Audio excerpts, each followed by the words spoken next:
ನಮಸ್ಕಾರ. Golf ಕೋರ್ಸ್ನಲ್ಲಿದ್ದಾಗ players ಜೊತೆ penalty ಬಗ್ಗೆ ಮಾತಾಡ್ಬೇಕಾದ್ರೆ ಸರಿಯಾದ ಇಂಗ್ಲಿಷ್ ಪದಗಳನ್ನ ಬಳಸೋದು ತುಂಬಾನೇ ಮುಖ್ಯ ಅಲ್ವಾ?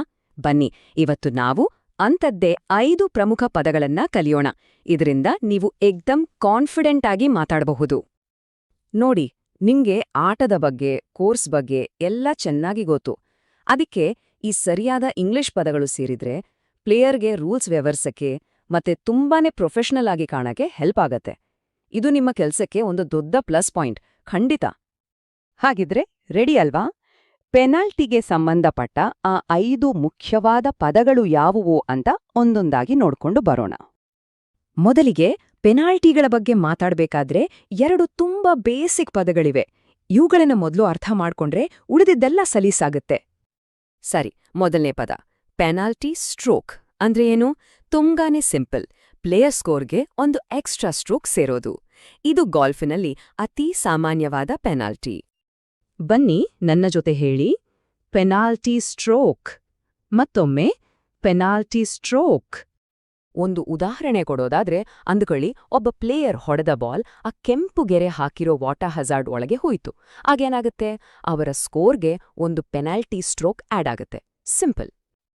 ಓಕೆ, ಈಗ ಎರಡನೇ ಪದಕ್ಕೆ ಬರೋಣ. ಅದು ಜನರಲ್ ಪೆನಾಲ್ಟಿ. ಅಂದ್ರೆ ಯಾವುದಾದ್ರೂ ಒಂದು ರೂಲ್ ಬ್ರೇಕ್ ಮಾಡಿದಾಗ ಕೊಡೋ ಸಾಮಾನ್ಯವಾದ ಶಿಕ್ಷೆ ಇದು. ನನ್ನ ಜೊತೆ ಹೇಳಿ, ಜನರಲ್ ಪೆನಾಲ್ಟಿ. ಪರ್ಫೆಕ್ಟ್. ಇಲ್ಲಿ ಒಂದು ಮುಖ್ಯವಾದ ವಿಷಯವನ್ನ ನೆನ್ಪಿಟ್ಕೋಬೇಕು. ಈ ಜನರಲ್ ಪೆನಾಲ್ಟಿ ಆಟದ ಫಾರ್ಮ್ಯಾಟ್ ಮೇಲೆ ಡಿಪೆಂಡ್ ಆಗತ್ತೆ. ಸ್ಟ್ರೋಕ್ ಪ್ಲೇ ಆಡ್ತಿದ್ರೆ 2 ಸ್ಟ್ರೋಕ್ ಪೆನಾಲ್ಟಿ ಬೀಳುತ್ತೆ. ಅದೇ ಮ್ಯಾಚ್ ಪ್ಲೇ ಆಗಿದ್ರೆ ಆ ಪ್ಲೇಯರ್ ಆ ಹೋಲನ್ನೇ ಸೋತ್ಬಿಡ್ತಾರೆ. ನೋಡಿ, ಈ ವ್ಯತ್ಯಾಸ ನಿಮ್ಗೆ ಗೊತ್ತಿರೋದು ತುಂಬಾ ಇಂಪಾರ್ಟೆಂಟ್. ಸರಿ, ಆ 2 ಬೇಸಿಕ್ ಕಾನ್ಸೆಪ್ಟ್ಸ್ ಆಯ್ತು.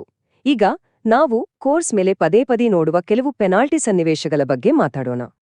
ನಮ್ಮ 3ನೇ ಪದ ಸ್ಟ್ರೋಕ್ ಆ್ಯಂಡ್ ಡಿಸ್ಟೆನ್ಸ್. ಇದರ ಅರ್ಥ ಆಟಗಾರನಿಗೆ 1 ಸ್ಟ್ರೋಕ್ ಪೆನಾಲ್ಟಿ ಬೀಳುತ್ತೆ.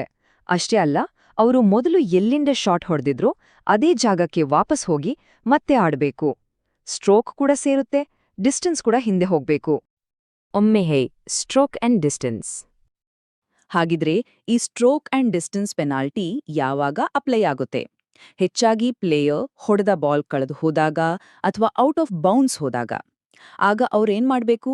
1 ಪೆನಾಲ್ಟಿ ಸ್ಟ್ರೋಕ್ ತಗೋಬೇಕು ಮತ್ತೆ ಹಳೇ ಜಾಗಕ್ಕೆ ಹೋಗಿ ನೆಕ್ಸ್ಟ್ ಶಾಟ್ ಆಡ್ಬೇಕು. ಈಗ 4ನೇ ಪದಕ್ಕೆ ಬರೋಣ. ಅನ್ಪ್ಲೇಯಬಲ್ ಬಾಲ್. ಇದರ ವಿಶೇಷತೆ ಏನಂದ್ರೆ ಬಾಲ್ ಇರೋ ಜಾಗದಿಂದ ಅದನ್ನ ಆಡೋಕೆ ಆಗಲ್ಲ ಅಂತ ಆಟಗಾರನೇ ಡಿಸೈಡ್ ಮಾಡೋದು. ನನ್ನ ಜೊತೆ ಹೇಳಿ, ಅನ್ಪ್ಲೇಯಬಲ್ ಬಾಲ್.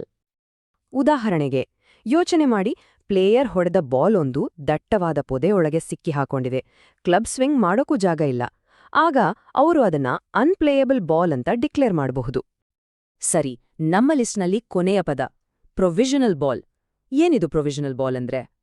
ಪ್ಲೇಯರ್ ಹೊಡೆದ ಬಾಲ್ ಕಳೆದು ಹೋಗ್ಬಹುದು ಅಥವಾ ಔಟ್ ಆಫ್ ಬೌನ್ಸ್ ಹೋಗಿರಬಹುದು ಅಂತ ಡೌಟ್ ಇದ್ದಾಗ ಸಮಯ ಉಳಿಸೋಕೆ ಆಡೋ ಒಂದು ಎಕ್ಸ್ಟ್ರಾ ಬಾಲ್ ಇದು. ಮತ್ತೆ ಹಿಂದೆ ನಡೆದು ಬರೋ ಟೈಮ್ ಸೇವ್ ಆಗತ್ತಲ್ವಾ? ಇದು ಕೂಡ ತುಂಬಾ ಮುಖ್ಯವಾದ ಪದ. ಹೇಳಿ, ಪ್ರೊವಿಷನಲ್ ಬಾಲ್. ಇದು ನೀವು ದಿನಾ ನೋಡ್ತೀರಾ.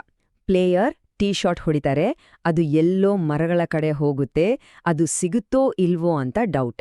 ಆಗ ಅವರು ನಾನೊಂದು ಪ್ರೊವಿಷನಲ್ ಬಾಲ್ ಆಡ್ತಿದ್ದೀನಿ ಅಂತ ಅನೌನ್ಸ್ ಮಾಡಿ ಇನ್ನೊಂದು ಬಾಲ್ ಹೊಡಿತಾರೆ. ಸೂಪರ್. ಈಗ ನಾವು ಕಲಿತ 5 ಪದಗಳನ್ನ ಒಂದು ಸಲ ಬೇಗನೆ ನೆನಪು ಮಾಡಿಕೊಳ್ಳೋಣ.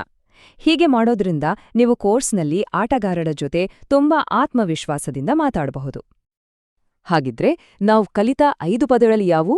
1 penalty stroke, 2 general penalty, 3 stroke and distance, 4 unplayable ball ಮತ್ತು 5ನೇದು ಪ್ರೊವಿಷನಲ್ ಬಾಲ್.